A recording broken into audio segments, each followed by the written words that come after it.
जो पोस्ट्स थे उनको एडजस्ट किया जाए। जम्मू शहर के बाजारों में दिवाली की शॉपिंग करने वालों का हुजूम है। बड़ी तादाद में बाजार आने वाले आम खरीदार चीनी प्रोडक्ट्स खरीदने से परहेज कर रहे हैं और मेड इन इंडिया मसनूआत की खरीदारी का सिलसिला जारी है। देखिए मनोज कौल की रिपोर्ट।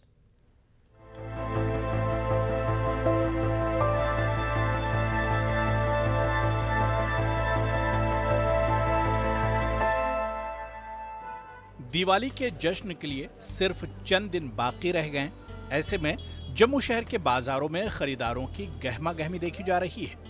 रोशनियों के सालाना त्योहार के तकरीबात के दौरान इस्तेमाल होने वाली जरूरी अशिया की खरीदारी के लिए लोग बड़ी तादाद में बाजारों का रुख कर रहे हैं। यहाँ पर मूर्तियों, मोमबत्तियों, गिफ्ट आइटम वगैरह की खरीदारी में लोग मसरूफ नजर आए।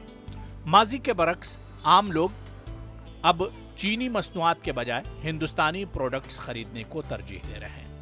रोशनियों का त्योहार मनाने के लिए लोग हिंदुस्तान में तैयार करदा मोमबत्तियां और मिट्टी से बने दीप खरीद रहे हैं। लोगों का कहना है कि वो मकामी कारीगरों और ताजिरों को ताउन फराहम करने की गर्ज से हिंदुस्तानी मसनूआत खरीदने को तरजीह देते हैं और इसी तरह से मुल्क की मईशत को फरोग मिल सकता है। दिवाली के शुभ अवसर पर हम अपने ही